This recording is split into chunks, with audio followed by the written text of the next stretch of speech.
विच मरदियां ने। उठ जावण जिंदा जो दुखां विच मरदियां ने। हाँ उठ जावण जिंदा जो दुखां विच मरदियां ने।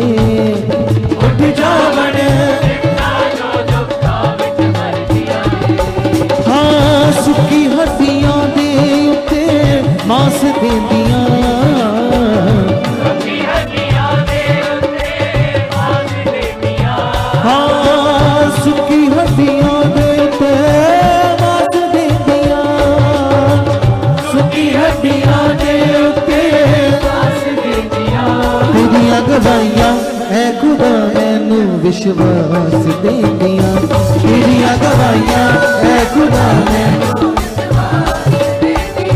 तेरियां गवाइयां ऐ खुदा मैनू विश्वास देंदियां। तेरियां गवाइयां ऐ खुदा मैनू विश्वास देंदियां। हाँ जिंदगी जीउण वाली आस देंदियां। जिंदगी जीउण वाली आस देंदियां। हाँ जिंदगी जीउण वाली आस देंदियां। जिंदगी जीउण वाली आस देंदियां। तेरियां गवाइयां ऐ खुदा मैनू विश्वास देंदियां। तेरियां गवाइयां ऐ खुदा मैनू विश्वास देंदियां। तेरियां गवाइयां ऐ खुदा मैनू विश्वास देंदियां। तेरियां गवाइयां ऐ खुदा मैनू विश्वास देंदियां।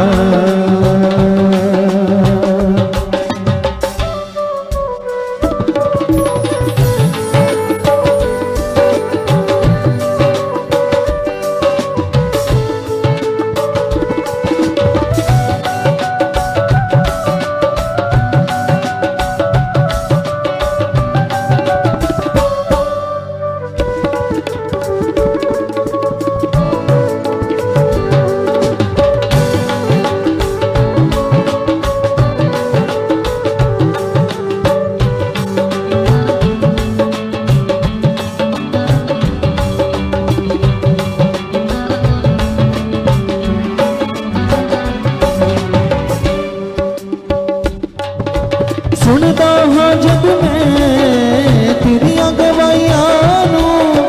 सुनदा हाँ जब मैं तेरियां गवाइयां नू। सुनदा हाँ जब मैं तेरियां गवाइयां नू। सुनदा हाँ जब मैं तेरियां गवाइयां नू। भुल जावण भुल जाना ओदों मैं सब रुसवाइयां नू। भुल जाना ओदों मैं सब रुसवाइयां नू। हाँ भुल जाना ओदों मैं सब रुसवाइयां नू। भुल जाना ओदों मैं सब रुसवाइयां नू। अखां मेरियां तेनू पास वेंदियां।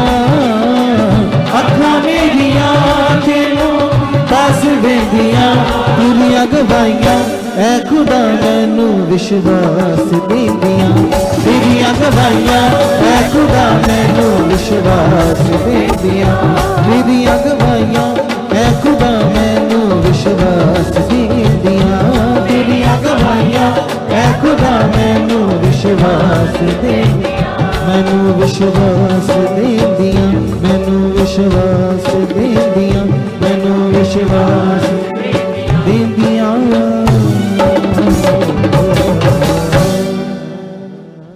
हालेलुया। तो निश्चय उसकी गवाहियां हमारे विश्वास को क्या करती है? बड़ा करती है, ऊपर करती है, जिससे हमारी जिंदगी में काम हो। तो इन गवाहियों को हमेशा याद रखो। वचन तो तुम्हें देगा स्थिरता, समझ क्या करना है। गवाहियों से बढ़ेगा आपका विश्वास, जिससे आपकी जिंदगी में क्या होंगे? काम। तो अभी हमारा टॉपिक जो चल रहा है वो ये चल रहा है, नया जन्म क्या है। और अगर इसकी समझ नहीं आई तो स्वर्ग में जाना, अनंत जीवन पाना मुश्किल होगा। ये बात याद रखो, क्योंकि सबसे बड़ा जो हमारे लिए विषय है वो है हमारा स्वर्ग में जाना, अनंत जीवन पाना। ये सबसे ज्यादा जरूरी है हमारे लिए, क्योंकि हमें इन बातों को समझना होगा, सारी बातों को। कितनों को बात समझ आ रही है आज? जिंदा खुदा जिसने आपको खड़ा किया, चुना है, क्यों? तुम्हें ये समझ होनी चाहिए, मैं पहले संसार में था, मैं चुना गया हूं।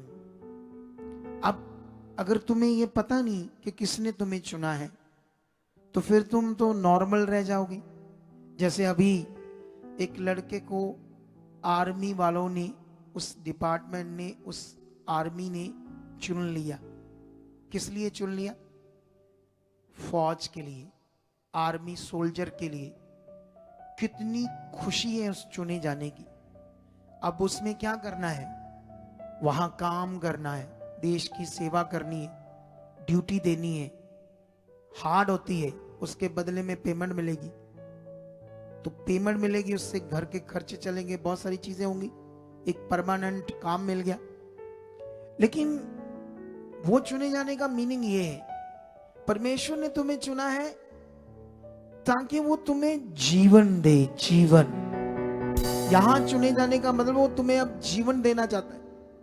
तो चुने जाने के बाद आपने करना क्या है, ये तो आपको पता होना चाहिए। संगति रेगुलर लेना है, टाइम से आना है। क्योंकि थोड़े दिन पहले मैं अपना एक दर्शन बता रहा था, पता है आपको? मे भी शायद प्रार्थना शुरू होने से, ये पूरे सप्ताह की प्रार्थना शुरू होने से पहले मैंने एक दर्शन बताया था।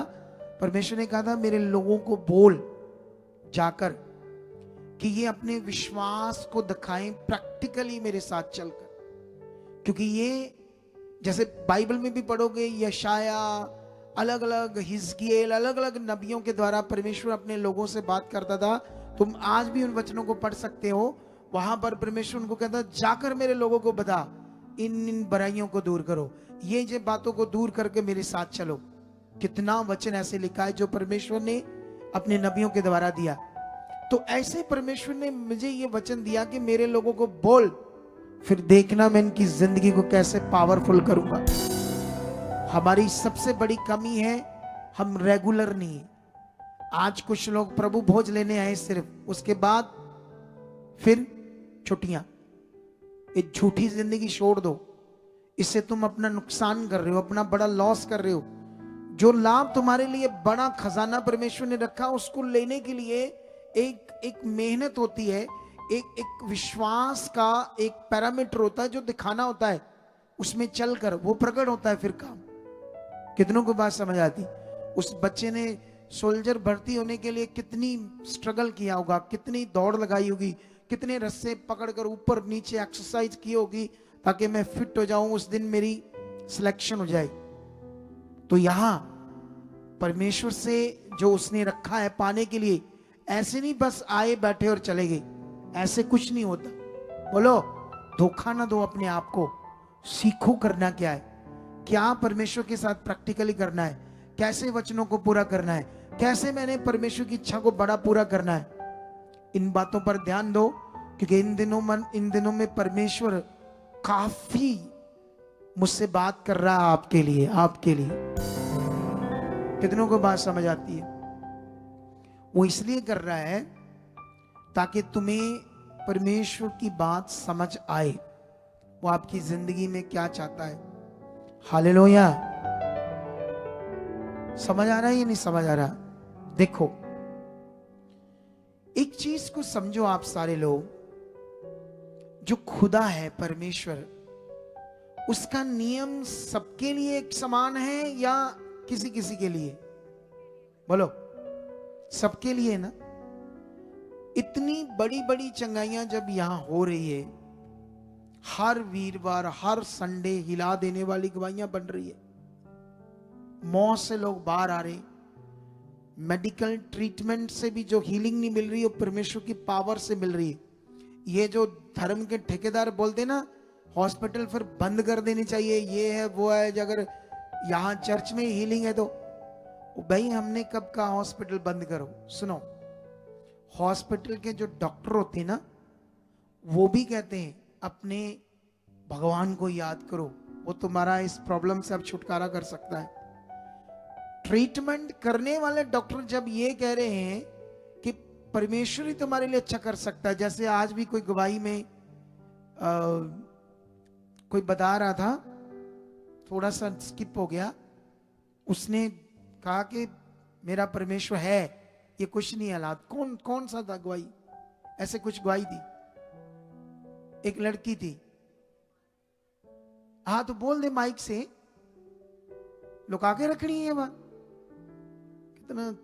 हाँ तू थी है ना, ये हाँ, ये इसको लाओ आगे से, इधर देखो।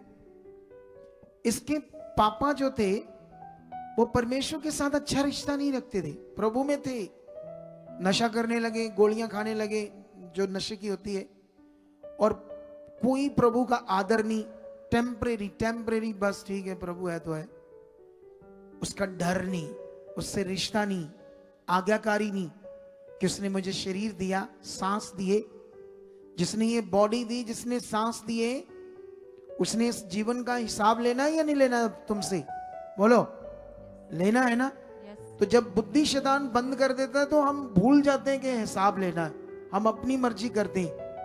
लेकिन उस समय इसने क्या किया, जब क्या हुआ था, क्या मेडिकली रिपोर्ट क्या थी, बता थोड़ा सा। पापा जी पहले ना उनका हाथ काम करना बंद हो गया था, जो लेफ्ट हैंड है ना वो काम नहीं कर रहा था, मतलब फिंगर्स ऐसे नहीं हो रही थी, तो ऐसे ही मतलब ऐसे नाड़ियां ब्लॉक हो रही थी ज्यादा नशा करने से।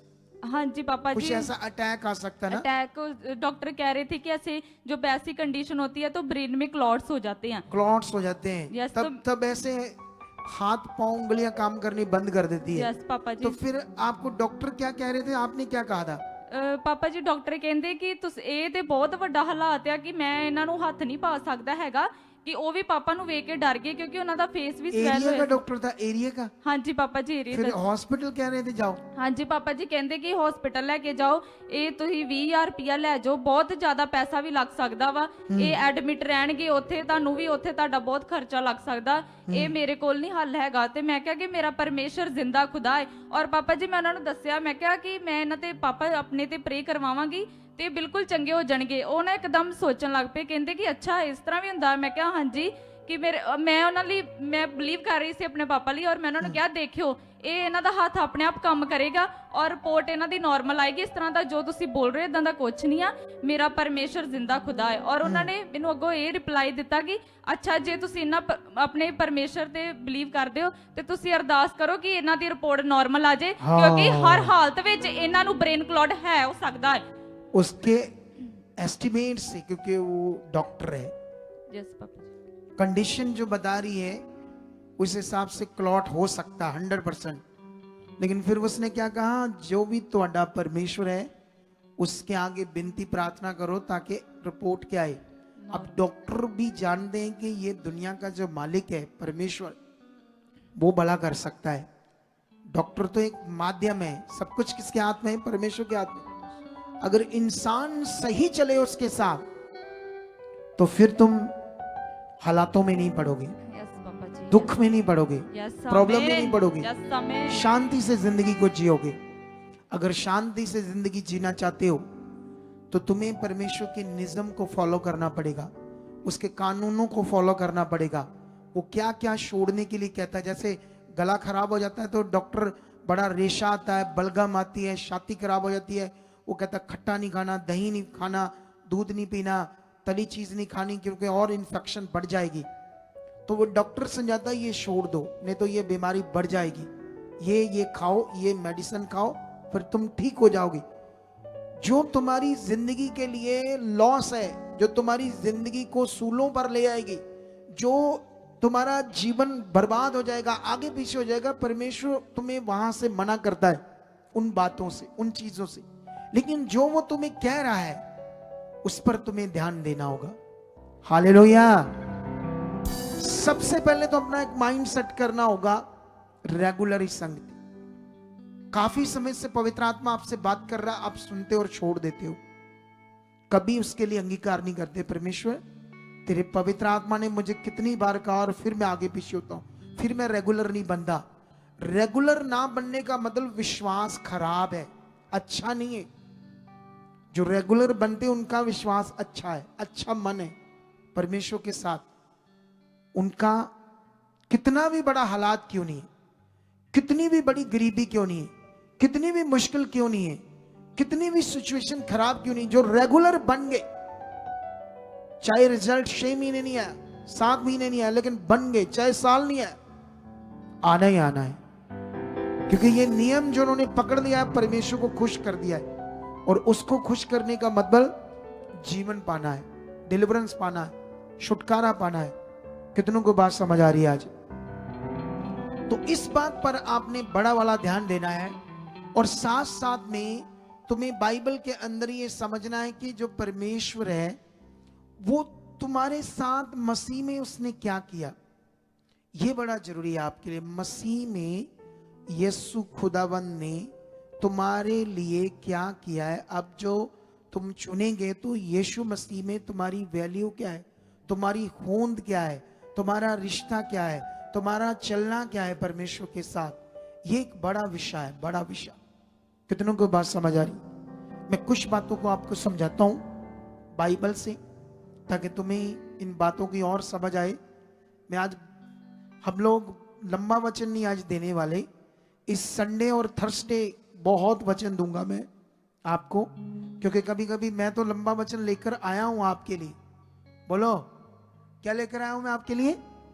मैं तो बहुत कुछ लेकर आया था, लेकिन कभी कभी परमेश्वर की मर्जी होती है कि वो कितना देना चाहता है। समझ आया कि नहीं समझ आया?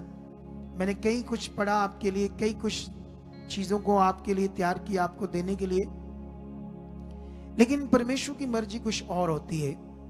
वो कभी कभी अपनी पॉलिसी बदलकर और चीजें देता है जिससे हम आगे बढ़े।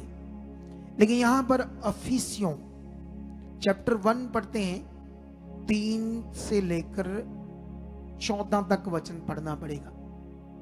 और इधर देखो ध्यान से, तुम अपना एक माइंड सेट कर लो। क्रिश्चियनिटी में ये बात लोगों को नहीं पता जो मैं तुम्हें समझा रहा हूं। रोमियो से लेकर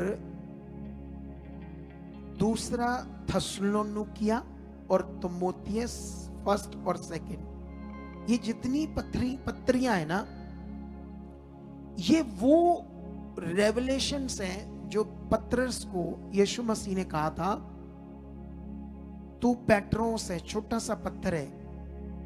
तो कभी कभी कहता है मैं जा रहा हूं मछलियां पकड़ने, मैंने नहीं करनी सेवा, तू छोटा सा पत्थर है। पत्थर उसको इसलिए रिस्पेक्ट से कहा क्योंकि जब जब वो परमेश्वर के लिए जो करता था पत्थर की तरह ठोस हो जाता था। लेकिन छोटा पत्थर ऐसे हाथ लगाओ तो आगे पीछे भी हो जाएगा ना। छोटा पत्थर, छोटा सा पत्थर को सरकाना हो तो सिरक जाएगा या नहीं? बोलो, आसानी से बच्चा भी सरका देगा, इसलिए उससे कहा छोटा पत्थर। लेकिन एक बड़े पहाड़ को कोई हिला सकता है? तो यीशु मसीह ने अपने आप को कहा मैं इस चट्टान पर क्या करूंगा, अपनी कलीसिया बनाऊंगा। वचन की नासमझ के कारण आज लोगों के दिमाग में कि जो कलीसिया है वो पास्टर के ऊपर बननी, कलीसिया एक सेवक के ऊपर बननी नहीं, बननी है यीशु के ऊपर बननी है। ये यीशु ने कहा था। लेकिन यीशु ने उससे कहा था कलीसिया तो मेरे ऊपर बनेगी, तभी उस पर मौत के फाटक प्रबल नहीं होंगे। लेकिन तुम्हें मैं कुछ देता हूं सेवा के फल में, सेवा करने के लिए मैं तुम्हें दान देता हूं, वरदान देता हूं, तुम्हें बरकत देता हूं, ब्लेसिंग देता हूं जो तूने सेवा करनी। देख, मैं तुम्हें स्वर्ग की वो कुंजियां दूंगा जिससे तुम जो कुछ पृथ्वी पर बांधोगे स्वर्ग पर बंध जाएगा, जो कुछ पृथ्वी पर खोलोगे उस स्वर्ग पर खुल जाएगा। ये कुंजियां जो थी पतरस को नहीं मिली, उतनी थोड़ा उसको मिला प्रकाशन, बात उसी से हो रही थी यीशु की। लेकिन उसको क्यों नहीं मिली? जब तुम पूरा गहरी स्टडी करोगे तो वो व्यवस्था में और यहूदियों के डर के मारे व्यवस्था में मिक्स हो जाता था कभी कभी, क्योंकि उन दिनों में यहूदियों का बड़ा बोलबाला था। कितनों को बात समझ आती है? जैसे अभी भी आप लोग चुने जा रहे हो, डरते हो अपने धर्म से, लोगों से, तो ये डर जो तुम्हारा, ये भी तुम्हें आगे नहीं ले पाएगा। तुम्हें, आज मैंने एक पोस्ट देखी डोनाल्ड ट्रंप की, उसके पर्सनली सेक्रेटरी ने ट्वीट किया कि पूरी दुनिया में जो एंटी क्राइस्ट लोग हैं, जो यीशु का और धार्मिकता का विरोध करते हैं, धार्मिक जीवन जीने का जो विरोध करते हैं, उनकी हमारे देश में एंट्री नहीं होने देंगे। एंटी क्राइस्ट लोगों को, कितनों को बात समझ आ रही? ये जो विरोध कर रहे हैं इनको बोलो जाकर देखो वहां। तुम्हारी जब क्रिश्चियंस लोग कंप्लेंट कर देंगे, वीडियो डालेंगे, वहां भेजेंगे, मार के एक डंडा तो तुम्हें पीछे करेंगे, उस देश से आगे नहीं आने देंगे। कितनों को बात समझ आ रही है?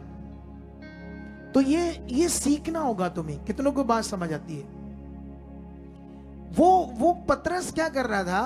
मिक्सिंग कर रहा था, वचन की मिलावट कर रहा था कुछ चीजों। दिल का तगड़ा बंदा था, मिलावट तो आज भी हो रही है बड़ी। जब परमेश्वर ने तुम्हें आत्मा दिया, हॉली स्पिरिट, वो इतना शक्तिशाली आत्मा है उसका, उसकी नॉलेज लो इन पत्रियों से, उसको समझो आत्मा का प्रैक्टिस क्या है, फिर देखो तुम्हारी जिंदगी क्या बनती। तुम इतनी गवाहियां सुन रहे हो। वो एक लड़का 7-8 साल से उसके खाना नहीं खाया, 3 साल प्रभु में गया, 2 साल तक सेवा कर ली, लेकिन याद रखना, समझ नहीं आया आत्मा का जीवन, फेथ राइट क्या है, क्योंकि ज्ञान समझ नहीं आया, खुद कैसे परमेश्वर के साथ चलना समझ नहीं आया। समझ क्या आया कि अगुआ अनॉइंटिंग देगा और उस अनॉइंटिंग से मेरा भला होगा, बस ये दिमाग में आया। वो अनॉइंटिंग देने का जो नियम था वो नॉन बिब्लिकल है। बाइबल के अंदर ये चैलेंज है मेरा, नॉन बिब्लिकल है सच्ची, क्योंकि चेलों ने ऐसा नहीं किया, उनकी सेवा काल में ऐसा नहीं हुआ। मैंने मखू रिवाइवल मीटिंग में, वो लंबा वचन हो गया मेरा, और मैं समझाने के चक्कर में वहां बड़े पॉइंट छोड़ गया, क्योंकि जल्दी कर रहा था, जल्दी के लोगों को समझा पाऊं। कितनी लंबी 20-20 साल तक वो प्रचार करते रहे और क्या शिक्षा दे रहे थे लोगों को, और उससे कितने बड़े काम हो रहे थे। वो उसके सामने तो आज कुछ भी नहीं हो रहे। बोलो, अगर लोगों के दिमाग में ये बात बैठ जाए और अगुए इस तरह काम करे तो ये वो काम वापस हो सकते हैं। जबरदस्त क्या हो सकते हैं? हम तो कर रहे हैं और इसका रिजल्ट आने वाला है, क्योंकि दुष्ट अभी हमें रोक रहा है, कई चीजों में कोशिश कर रहा है, लेकिन उसकी ऐसी की तैसी वो नहीं रोक सकता हमें। हम खुदा के लोग हैं। तो अभी यहां पर पतरस को वो कुंजियां नहीं मिली, उतनी मिली, थोड़ी मिली, और जितनी प्रेरित पौल को मिली, ये भेद की वो पत्रियां है, ये वो कुंजियां है। इनके वचनों की समझ इतनी बड़ी है, ये एक ऐसी क्लासेस चाहिए इनकी आपके लिए। मैं कोशिश कर रहा हूं थोड़ा थोड़ा आपको समझाने की, क्योंकि इसको समझने के लिए दिल चाहिए, आपका प्रे लाइफ चाहिए, एक रिश्ता चाहिए, एक वचनों की समझ रखने वाले व्यक्ति चाहिए, बाइबल चाहिए, पेन चाहिए, कॉपी चाहिए, पॉइंट नोट करने चाहिए। मैं आज क्या सुन रहा हूं, क्या पकड़ रहा हूं, क्या पॉइंट था मेरे लिए। जैसे सुनते सुनते कोई बात समझ आ जाती तो उसको नोट कर लो, उतना सुनते सुनते कुछ तो समझ आ जाता है, बीच में थोड़ा सा वो नोट कर लो, उसको जाकर पढ़ो, हाँ ये बात प्रभु ने कही थी। जैसे मैं अपने फोन में क्या कर लेता हूँ, उसी वक्त रिकॉर्ड कर लेता हूँ, जो परमेश्वर भी मुझे कोई समझ देते हैं वचन की, या मुझसे ऐसे आत्मा में कोई बात उतरती है मन में, तो मैं उसे फटाफट रिकॉर्ड कर लेता। कल भी मैंने एक रिकॉर्डिंग सुनकर आपको शिक्षा दी थी, पता है, प्रेयर पिलर में कल रात को। कितनों को बात समझ आ रही? और यहां पर अभी शुरू करते हैं वचन को। 3 में लिखा, हमारे प्रभु यीशु मसीह के परमेश्वर और पिता का धन्यवाद हो कि उसने हमें मसीह में स्वर्गीय स्थानों में सब प्रकार की आत्मिक आशीष दी। खुदा ने स्वर्ग की सारी आत्मिक आशीष मसीह में दी है। जिस यीशु में तुम अब बिलीव करते हो उसमें वो सारी स्वर्ग की आशीष तुम्हारे लिए है। अब ये तो यीशु में है, किसी और चीज में नहीं है। तो तुम्हें ढूंढ खोज भी किस में करनी है? स्पिरिचुअली यीशु मसीह में। ये कैसे ये वचन जो है आपके लिए पूरा होगा कि वो सारी जो आत्मिक आशीषें हैं जो स्वर्ग की, जो तुम्हारे लिए यीशु में दे दी गई है, वो कैसे कैसे वो समझ आएगी सारी आत्मिक आशीषें, ताकि मुझे मिले। मैं आप लोगों की कैरेक्टर की बात कर रहा हूं अपने ऊपर लेकर, ये ध्यान रखना। मुझे मिले मतलब आपकी बात हो रही है, ठीक है? ऐसा ना सोचो मैं अपने लिए बात कर रहा हूं। अभी ये बड़ा विषय है, ये किसी चीज में नहीं है, मटेरियल में नहीं है, यीशु में है। और यीशु कहां है? बोलो कहां है? यीशु पढ़ोगे तो लिखा परमेश्वर के सिंहासन के दाहिने हाथ बैठा है, तो वो स्वर्ग में। फिर पढ़ोगे तो वो तुम्हारे अंदर है। फिर पढ़ोगे तो वो कहता मैं तुम्हारे साथ हूं। फिर पढ़ोगे तो वो कहता मैं तुम्हारे अंदर आ चुका हूं। अब अंदर है तो दुष्ट आत्मा के अटैक आ रहे, क्यों? ये हालात आ रहे, ये परेशानी आ रही, ये गंदे विचार आ रही, ये व्यभिचार की बातें अंदर आ रही, यीशु अंदर है तो ये ऐसा क्यों हो रहा है? क्योंकि जो लिखा है वो स्पिरिचुअल है, उसमें तुम्हें बढ़ना होगा, उसमें तुम्हें अपने आप को उसके बीच में लेकर जाना होगा। कितनों को बात समझ आ रही? जो ज्ञान है, जो परमेश्वर बता रहे हैं, वो बहुत बड़ी चीज है, लेकिन उस पर हमारी समझ खास चीज है कि ये जो बात परमेश्वर कर रही है कैसे पूरी होगी मेरी जिंदगी में। पूरी करने के कुछ नियम है, अगर जब तक वो नहीं होगा, नहीं तो तुम्हें आटो में कोई मिलेगा तो कहेगा तेल बड़ा शक्तिशाली। सुसमाचार देखो कैसा देती है, सोच कर देखो मानसिक। तो ये बातें तुम्हें पकड़नी होगी। आगे लिखा जैसा उसने हमें, मतलब परमेश्वर ने जगत की उत्पत्ति से पहले यीशु में चुन लिया कि हम उसके, मतलब परमेश्वर के निकट प्रेम में पवित्र और निर्दोष हो। एक पापी व्यक्ति जो पाप से जन्मा है, चाहे वो करोड़ों लोगों को खाना खिला दे, चाहे सारी उम्र नंगे पैरी चले, मुंह पर कपड़े बांध लेके मेरे मुंह में भी कोई जीव ना जाए। वो जैन धर्म बांधता ना, मुंह पर कपड़े बांधता है, यानी नंगे पैरी रहते। वो नंगे पैरी इसलिए रहते ताकि हमसे कोई पाप ना हो जाए, कोई जीव हमारे पांव के नीचे आके मर ना जाए, हमारी जुत्ती के नीचे। जुत्ती नहीं पहननी, हार्ड है।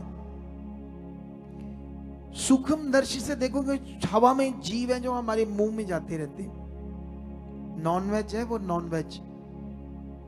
और एक दिन में मेरे हिसाब से हजारों से भी ज्यादा जीव आपके मुंह में चले जाते, छोटे छोटे, जो तुम्हें अपनी आंख से नहीं दिखते, इतने छोटे हैं और तुम्हें फील भी नहीं होते। तुम्हारी सांस के साथ ही अंदर चले जाते हैं और मर जाते हैं अंदर जाकर। कैसे बच जाओगे पाप से? उन्होंने मुंह ढक लिया इसलिए ताकि हमसे पाप ना हो। लेकिन जो व्यक्ति पैदा ही पाप से हुआ है, उससे तो वो छूट ही नहीं सकता। सबसे बड़ा पाप है जिसने पाप से छुड़ाया, उसके बारे में नहीं पता है, उसकी जगह ही कोई और है हमारी जिंदगी में। तो ये तो सबसे बड़ा पाप है। कितनों को बात समझ आती है? लेकिन परमेश्वर ने इतना बड़ा काम किया यीशु में कि उसके निकट हम पवित्र और निर्दोष हो। यीशु की जो कुर्बानी है ना, उससे परमेश्वर हमें निर्दोष और पवित्र देखता है। अगर ये वचनों की समझ तुम्हारे अंदर बैठ जाए तो तुम्हारी जिंदगी वैसी बनती जाएगी, आत्मा वैसे काम करता जाएगा जैसे तुम वचन सुन रहे हो। कितनों को बात समझ आती है? फिर उसके बाद लिखा, और अपनी इच्छा के भले अभिप्राय के अनुसार हमें अपने लिए पहले से ठहराया कि यीशु मसीह के द्वारा हम उसके लिपालक पुत्रों। ओरिजिनल टेक्स्ट में लिखा यीशु मसीह के द्वारा परमेश्वर ने हमें रियल में अपनी संतान बना लिया। लिपालक का मतलब होता है गोद लेना, किसी को जो अपना नहीं है। बोलो, जो अपना नहीं है, किसी और को गोद लेकर अपना बनाना, वो शब्द होता है लिपालक, गोद लिए हुए। लेकिन ये रियल में परमेश्वर ने कहा मैंने यीशु मसीह के द्वारा तुम्हें क्या बना ली, अपनी संतान। अब ये जो वचन है, मटीरियलिस्ट चीजें हट जाए और इन वचनों का महत्व आपके अंदर चलना शुरू हो जाए। परमेश्वर ने कितना प्रेम किया है, यीशु मसीह के द्वारा क्या किया है, या आपके अंदर जब चल रहे वचन, ये ज्ञान समझ, सोचो वो व्यक्ति का जीवन कैसे होगा, क्योंकि ये चलती नहीं, इनकी समझ बैठी नहीं। मैं उसकी संतान हूं, यीशु मसीह के लहू के द्वारा पवित्र बन गया हूं, उसकी कुर्बानी के द्वारा परमेश्वर मुझे पवित्र और निर्दोष देखता है। अगर ऐसा नहीं होता तो अब तक हम नष्ट हो जाते। यीशु मसीह में भी आकर कुछ लोग जो पाप करते रहते ना, इसीलिए बचाव हो रहा है, क्योंकि वो कुछ नहीं करता। जो भी हमारी जिंदगी में कर रहा है पाप के कारण, दुष्ट बीमारियां दे रहा, रोग दे रहा, हालात दे रहा है, परमेश्वर तो चाहता बच जाओ, लेकिन वो दुष्ट तुम्हें नाश भी कर सकता है, तुम्हें मौत भी दे सकता है, तुम्हें कैंसर भी दे सकता है, कुछ भी कर सकता है, अगर हमारी जिंदगी में उसका वचन पूरा नहीं हो रहा, समझ काम नहीं कर रही वचन की। लेकिन ये वचन कहता है कि हम उसके संतान बने। ऐसा प्रेम किया, ऐसी भले अभिप्राय को परमेश्वर ने प्रकट किया कि उसके उस अनुग्रह की महिमा की स्तुति हो जिसे उसने हमें उस प्रिय में, यीशु मसीह में मुफ्त दिया। इसके लिए तुमने कुछ नहीं किया। ये जो जीवन है पाप से मुक्त होकर संतान बनना, इसके लिए तुमने 1 साल भक्ति नहीं की, 10 साल जंगलों में भक्ति नहीं की, तुमने 10 करोड़ दान नहीं किया, तुमने नंगे पांव नहीं चले, कोई नाम शब्द जाप नहीं किया, कुछ भी नहीं किया, सिर्फ विश्वास किया। बोलो क्या किया? इस सच्चाई को समझकर क्या किया? विश्वास कि हाँ परमेश्वर ने मेरे लिए ऐसा किया। इसीलिए क्या प्रिय में सेत में दिया, मुफ्त ये जीवन दिया हमको, उसमें उसके लहू के द्वारा छुटकारा अर्थात अपराधों की क्षमा उसके उस अनुग्रह के धन के अनुसार मिला, जिसे उसने सारे ज्ञान और समझ सहित हम पर बहुताई से किया, क्योंकि उसने अपनी इच्छा का भेद उस भले अभिप्राय के अनुसार हमें बताया कि उसने अपने आप में ठान लिया था। परमेश्वर ने ऐसा ठाना था इस पापी दुनिया को अपनी संतान बनाने के लिए। एक ऐसा दिल पापियों के लिए परमेश्वर ने बनाया था जो संसार की दुनिया नहीं जानती। ये पापों की क्षमा, ये पापों से उद्धार, ये पापों की माफी के द्वारा ही हमारा जीवन बदलता है। आज जो रिपेंट करते हैं, यीशु के पास पश्चाताप करके अपने पापों से छुटकारा लेते हैं, उनकी बीमारियां साफ होती हैं, परमेश्वर ने छूता है, उनकी जिंदगी में काम करता है। लेकिन जो संसार में लिखा, इस संसार के ईश्वर ने उनकी बुद्धि बंद कर दी, उन्हें नहीं पता हम क्या कर रहे हैं। लेकिन तुम्हारी प्रार्थनाएं अपने देश के लिए, अपने शहर के लिए, अपने गांव के लिए, अपने पिंड के लिए काम करेगी। तुम्हें प्रार्थनाओं में बढ़ना होगा। प्रार्थना तुम्हारा एक जबरदस्त वेपन है। तुम अपने घर को बदल सकते हो, अपने परिवार को बदल सकते हो, मोहल्ले को बदल सकते हो। करो प्रार्थना, करो देश के लिए, करो इस देश से करप्शन दूर हो, नशे दूर हो पंजाब से। हम पवित्र लोग हैं जो दुनिया को बदलने के लिए आए हैं। उनके दिमाग में हम धर्म बदल रहे हैं। हमारा राज्य, हमारे खुदा का राज्य पृथ्वी का नहीं है। हमें कुछ नहीं चाहिए इस पृथ्वी पे। हम स्वर्ग के लिए उसकी सेना को तैयार कर रहे हैं, अनंत काल के लिए हम लोगों को तैयार कर रहे हैं। कितनों को बात समझ आ रही? ये चंगाई चीजें, पावर, सामर्थ, बरकत, प्रॉस्पेरिटी, हीलिंग, ये तो उसकी दया है। ये तो छोटी छोटी चीज है, माइनर चीज है। अगर और उसके प्रेम में बढ़े तो वो इसे और बड़ा कर देगा। जैसे दाऊद के साथ कर दिया उसने, यूसुफ के साथ कर दिया, सुलेमान के साथ कर दिया। सुलेमान इतना रिच था, इतना बुद्धिमान था, इतना पावरफुल राजा था कि कितने देश उसको टैक्स देते थे, कितने देश, और कितने देशों से उसका लेन देन था। कितनों को बात समझ आती? वो बुद्धि तुम्हारे लिए भी है, वो समझ तुम्हारे लिए भी है, लेकिन इस समझ के साथ तुम्हें विश्वास दिखाना होगा। प्रैक्टिकली तुम्हें लगातार संगति में रहना होगा। लोग रूठ जाए, आपका संडे कोई ब्याह शादी है, ठीक है, यहां आओ, प्रेयर करो, जल्दी आओ। 2 बजे से पहले शादी को ज्यादा चालू नहीं होती। 2-2:30 बजे निकल जाओ, 1-2 घंटे उन्हें भी दे दो, लेकिन खुदा के कलाम की तौहीन मत करो। शादियों के चक्कर में 2-4 दिन पहले छुट्टियां कर लेते हो कामों से। शर्म आनी चाहिए ऐसे लोगों के, शादियों के लिए छुट्टियां करते हो और खुदा के वचन की तौहीन कर देते हो, जिससे जीवन मिलना है। किसी रिश्तेदार बहन भाई ने तुम्हें कुछ नहीं देना। इस जमाने में तो कोई पूछता भी नहीं एक दूसरे को। और घर वाले अपने जो अपने मेंबर है वो नहीं अच्छे से रहते, तो प्राय दूसरा चाचे ताए मामे क्या देंगे आपको? बोलो, कितनों को बात समझ आती है? अपने ही ऐसे हैं पाप के कारण, नेगेटिविटी के कारण, तो दूसरे तुम्हें क्या देंगे?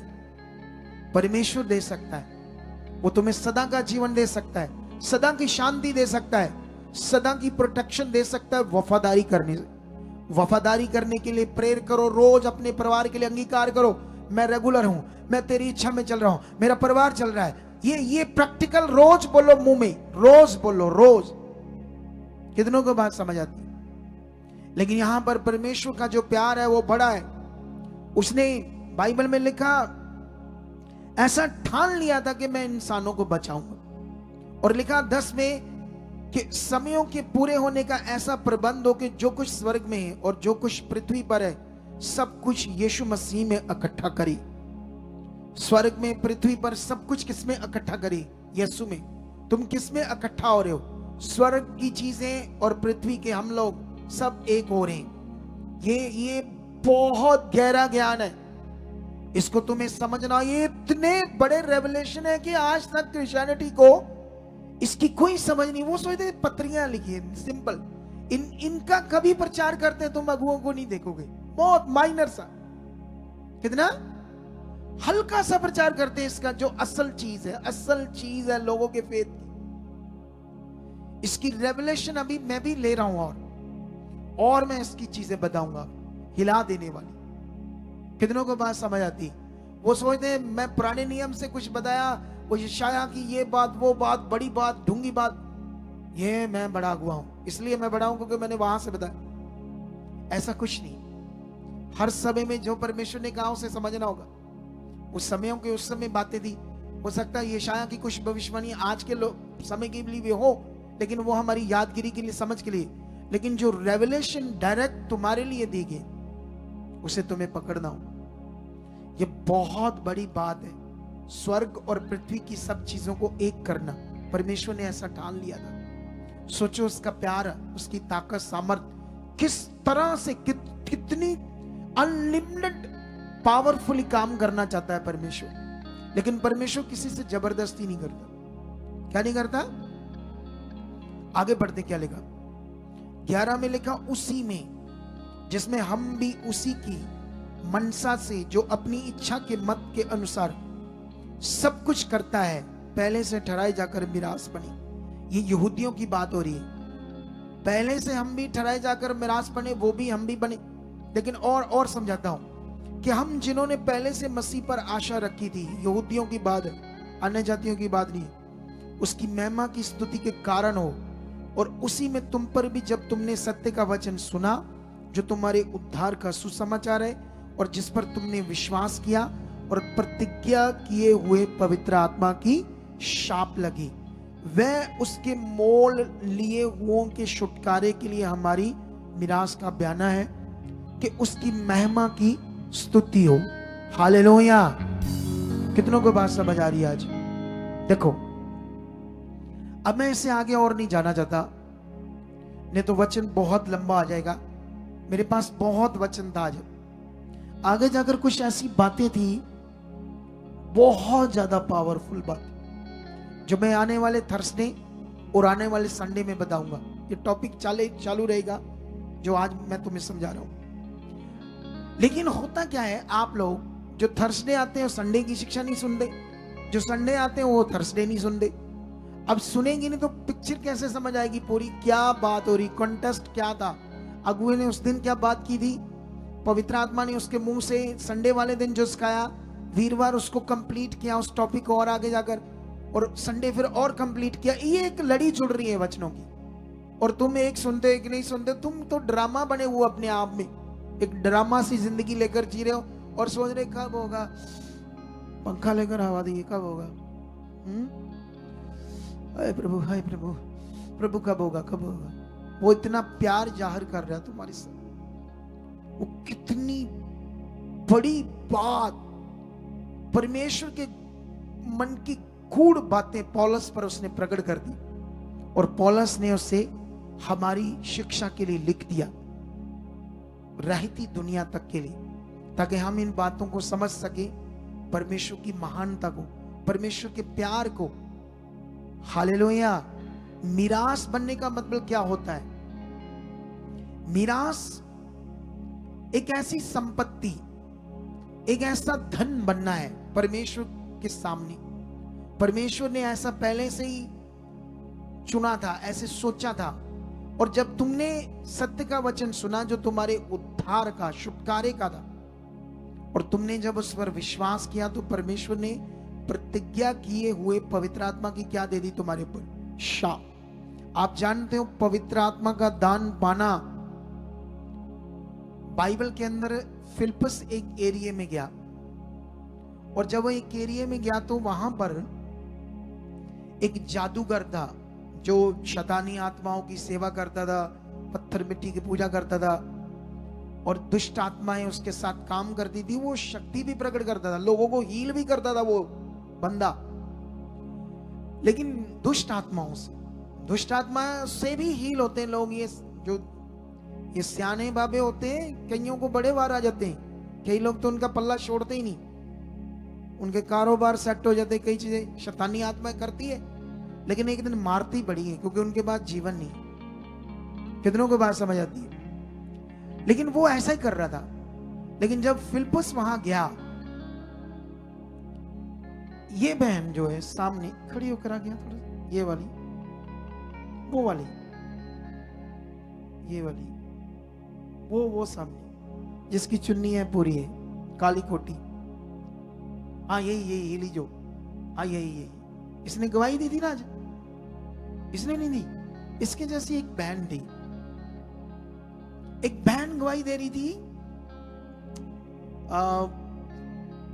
चर्च आती थी, तेल पानी यूज करती थी, वो बड़ा, उसकी बड़ी अच्छी गवाही थी, बड़ी जबरदस्त गवाही थी। जब मैं सुन रहा था मैं हिल ही गया, मैं सेम फेस लगा उसका, देखकर चेक करो कौन है वो बहन। तब तक इधर देखो, तब तक ये ढूंढ लेते हैं। तुम अपनी गवाही से बताओ क्या था, मैं बोलूंगा तो उसको पता चल जाएगा। उसका नाम चेक करो, नाम चेक करो ना, वो कौन थी? अपोस्टल जी, वो गुरदासपुर से आई थी, राजवीर सिस्टर ने गुड न्यूज दी थी उसको। गुरदासपुर से कौन आई थी? राजवीर ने गुड न्यूज दी थी। उस बहन को आगे भेज दो। मनदीप उसका नाम था। मनदीप था? मनदीप बहन जो है वो आगे आ जाए थोड़ा सा, जल्दी जल्दी करो। कहाँ है? बटाले से। बटाले से, जो गवाही दे रही थी। इतनी भी बुद्धि नहीं उसके पास, पीछे है, कितनी पीछे है?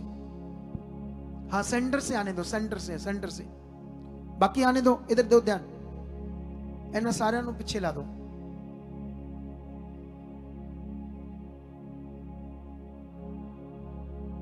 है अभी ध्यान दे। अब सीखने वाला विषय क्या है यहां पर? बाइबल कहती तुमने सत्य के वचन को सुना। किसको सुना? जो सत्य है ये सुनने की चीज है, कान से सुनने की और मन की चीज है, जिसे तुम्हारा उद्धार होना है, छुटकारा। बोलो, सत्य क्या है? कान से सुनने वाली चीज और मन में समझने वाली चीज, और जिसके लिए इतना बड़ा वचन लिखा पूरा अफिसियों। इसका कॉन्टेक्स्ट पढ़ना पड़ेगा, क्या बात हो रही है परमेश्वर की। और हम शरीर में लोग सोचते अच्छा भला होना चाहिए, कैसे भेजे? तेल से हो जाए, कपड़े से हो जाए, मैं ठीक होना चाहिए, बस सिंपल ऐसे सोचते लोग, बस समझते नहीं बात को। रियल तुम्हें रियल में समझकर आगे बढ़ना होगा। इससे बात कराओ। जय मसीह पापा जी। जय मसीह की। मैं तो हमारी गवाही सुन रहा था, तो रो रही थी बड़ी। क्या था इसका, थोड़ा सा बताओ मैटर। टीम थोड़ा सा हेल्प करो। पापा जी मैं 2020 ਚ ਬਿਮਾਰ ਹੋ ਗਈ ਸੀ ਜਦੋਂ ਮੈਂ ਨਵਾਂ ਘਰ ਪਾਇਆ ਸੀ। 14 ਦਿਨ ਹੋਏ ਸੀ ਮੈਨੂੰ ਉਸ ਘਰ ਵਿੱਚ ਆਈ ਨੂੰ। ਤੇ ਪਹਿਲਾਂ ਦਰਦ ਹੀ ਹੋਈ ਸੀ ਪੇਟ 'ਚ, ਤੇ ਬਾਅਦ ਚੋਂ ਬਹੁਤ ਹੀ ਜ਼ਿਆਦਾ ਪ੍ਰੋਬਲਮ ਹੋ ਗਈ। ਮੈਂ ਇਕੱਲੀ ਬੈਠੀ ਰੋਂਦੀ ਰਹਿੰਦੀ ਸੀ, ਸੋਚਦੀ ਰਹਿੰਦੀ ਸੀ। 2020 ਚ ਅਸੀਂ ਪ੍ਰਭੂ ਵਿੱਚ ਵੀ ਹੈਗੇ ਸੀ। ਮੈਂ ਸਲੀਬ ਬਣਾ ਕੇ ਰੋਜ਼ ਰਾਤ ਨੂੰ ਸੌਂਦੀ ਸੀ। ਮੈਂ ਤੇਲ ਨਹੀਂ ਕੋਲੋਂ ਛੱਡਦੀ तेल ਹੁੰਦੀ। की स्लीप बनाकर ਹਾਂਜੀ ਹਾਂਜੀ माथे पे, ਹਾਂਜੀ। और क्या क्या करती थी तेल बड़ा के साथ? ਤੇਲ पीती भी ਮੈਂ थी? ਬੱਚਿਆਂ ਦੇ ਵੀ ਮੈਂ ਲਗਾ ਕੇ ਹੀ ਸੌਂਦੀ ਹੁੰਦੀ ਸੀ। ਮੈਂ ਆਪਣੇ ਸਰਾਣੇ ਰੱਖਦੀ ਹੁੰਦੀ ਸੀ ਸ਼ੀਸ਼ੀ ਤੇ ਫਿਰ ਮੈਂ ਜਿਹੜੇ ਬਿਸਤਰੇ ਤੇ ਲੇਟਦੀ ਹੁੰਦੀ ਸੀ ਨਾ, ਜਦੋਂ ਮੇਰੇ ਹੀ ਥਾਂ ਤੇ ਕੋਈ ਦੂਜਾ ਲੇਟ ਜਾਂਦਾ ਸੀ ਤੇ ਉਹ ਦੁਸ਼ਟ ਆਤਮਾ ਉਸੇ ਨੂੰ ਵੀ ਘੇਰ ਲੈਂਦਾ ਸੀ। जीवों को, आपके घर के मेंबरों ਹਾਂਜੀ को? ਹਾਂਜੀ। ਬੱਚੇ ਵੀ ਆਪੋ ਵਿੱਚ ਲੜ ਪੈਂਦੇ ਸੀ। ਪਤੀ ਮੇਰੇ ਬਾਹਰ ਹੀ, ਮੈਂ ਇਕੱਲੀ ਰਹਿੰਦੀ ਸੀ ਘਰ जो 'ਚ। ਬੱਚੇ तेल था तेल, उसके लिए तुम्हारा विश्वास सोच क्या थी? ये क्या ਮੈਂ चीज है? ਸੋਚ ਮੇਰੀ ਇਹ ਹੀ ਵੀ ਇਹ ਪ੍ਰਭੂ ਦਾ ਦਿੱਤਾ ਹੋਇਆ ਤੇਲ ਹੈ ਤੇ ਇਹਨੂੰ ਵਿਸ਼ਵਾਸ ਨਾਲ ਲਾ ਕੇ ਸੌਵਾਂਗੇ ਤੇ ਉਹ ਅਟੈਕਸ ਨਹੀਂ ਹੋਣਗੇ। ऐसे दिमाग में था? ਹਾਂਜੀ ਇਸ ਤਰ੍ਹਾਂ। नहीं तो जो प्रभु कहता है कि मैं तुम्हारे साथ हूँ, डरो मत, वो ਉਹ ਵੀ वचन ਉਹੀ ਤੇਲ ਤੇ नहीं। ਕਰਦੇ अभी ਸੀ। अभी सीखो ध्यान से। वचन, वचन क्या है? बात है परमेश्वर की आपसे। वचन क्या है जो आपको वो कह रहा है? वो कहता है डरो मत, मैं तुम्हारे साथ हूं। वो कहता है मुझ पर भरोसा रखो। तो परमेश्वर पर भरोसा रखना कैसे होता है? क्या क्या होता है उस पर भरोसा रखना?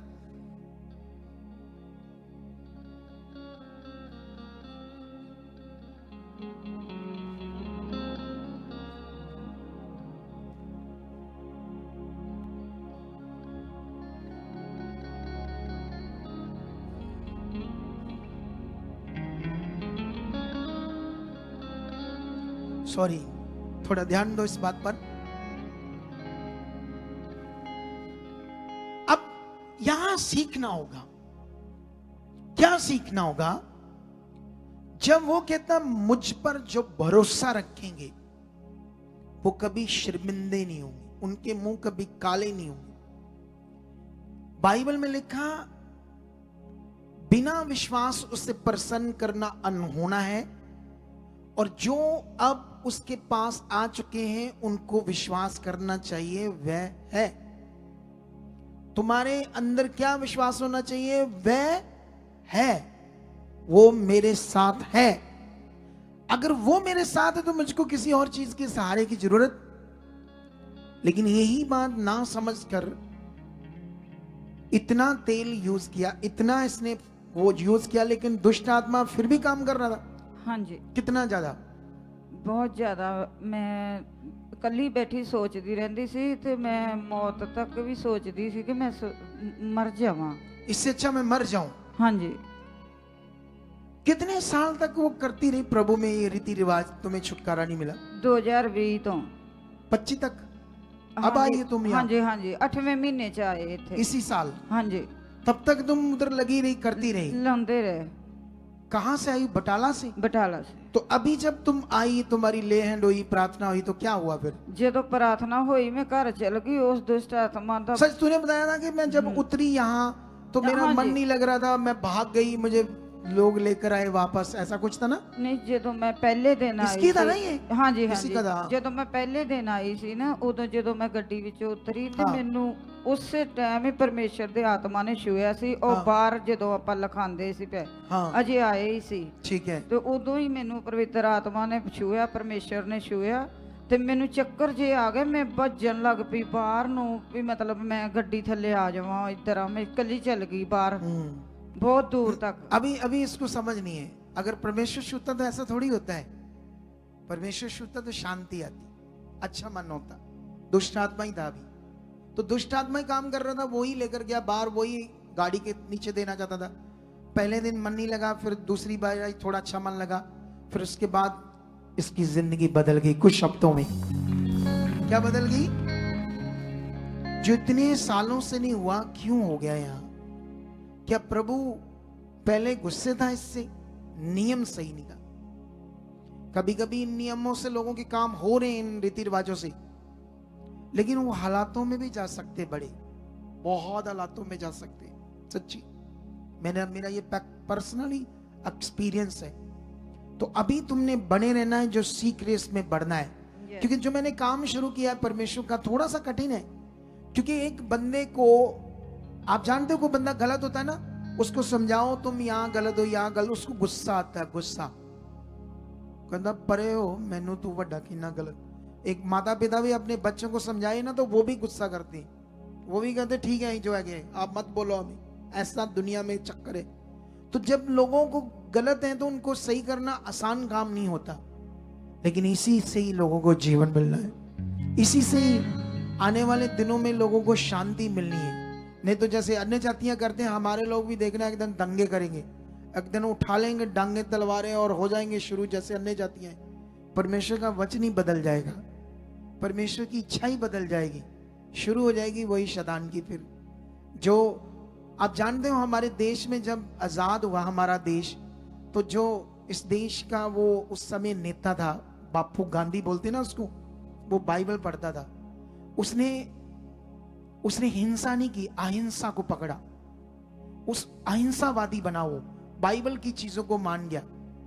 वो इसको पकड़कर जब उसने गोरों के सामने अहिंसा रहा, उन्होंने मारा कुटा, लेकिन वही की चीज कर रहा था, छोड़ दो हमारा देश, शांत रहा और अपना वो क्या करते, प्रोटेस्ट करते रहे, तो फायदा मिल गया, देश आजाद हो गया। कितनों को बात समझ आती है? लेकिन आज परमेश्वर हमारी लड़ाई लड़ेगा। हम हक के लिए खड़े हो सकते हैं, लीगली लोगों पर एक्शन ले सकते हैं, अपने लोगों को साथ लेकर बड़ा इकट्ठ करके अपनी आवाज को उठा सकते हैं जहां जहां हमारे साथ अन्याय हो रहा है। लेकिन ऐसा ना हो शरीर में जाकर एक दिन तुम तो वो आमनो सामने तलवारें डांगे लेकर एक दूसरे को मार दो। हमें उन्हें जीतना है। क्या करना हमें? हम अपना प्रोटेस्ट कभी भी हमें करना पड़े, हमारी मिनिस्ट्री को भी करना पड़े, तो हम शांति से अपना प्रोटेस्ट करेंगे यीशु के नाम से। कितनों को बात समझ आ रही? अपनी लड़ाई के लिए, हक के लिए खड़े होंगे लीगली, और परमेश्वर हमें छुटकारा देगा, हमारा साथ खड़ा रहेगा, और लोग भी हमसे खुश होंगे और अन्य जाति लोग भी बचाए जाएंगे। कितनों को बात समझ आती है? आपको समझ आया? अब वचनों को पकड़कर आगे बढ़ना है। तारीफ खुदावंद की करो जोर से, वो जिंदा खुदा है। तो आओ जल्दी जल्दी हम प्रभु भोज लेंगे, और उससे पहले हम अपना सीड इकट्ठा करेंगे। हमारे पास टाइम तो नहीं है, बहुत ज्यादा हो गया है। 10 मिनट में दोनों चीजें कर देंगे, प्रभु भोज और बीज इकट्ठा करना। अपने स्थानों से अगले 10 मिनट तक बिल्कुल भी हिलना नहीं आप लोगों ने। परमेश्वर आपके साथ है, खुदा आपके साथ है। और इधर देखो, मेरी ध्यान दो, ये ब्लेसिंग मंथ है। क्या है? इस संडे एक स्पेशल प्रोग्राम होने वाला है। इस संडे, बोलो, इस संडे हम कुछ क्या कहते हैं उसको, लॉन्च करने वाले हैं, कोई चीज लॉन्च करने वाले हैं आपके लिए। क्या करने वाले इस संडे? एक चीज को लॉन्च करने वाले हैं, तो उसके लिए आप रेडी रहना, आपको मजा आएगा इस संडे। तो उससे पहले आप एक चीज सीख लो, ये ब्लेसिंग मंथ है, किसी चीज में आगे पीछे नहीं होना, किसी वचन में आगे पीछे नहीं होना। बोना, जो आपका 10वां हिस्सा बोना है, उसके अलावा आपने बोना है क्रिसमस के बड़े खर्चे के लिए। अभी मैं आज रात को दिल्ली निकलूंगा, वहां से कुछ इलेक्ट्रॉनिक चीजें लेकर आनी, मैं भी 3-4 लाख की होंगी। कितने की? डेकोरेशन के लिए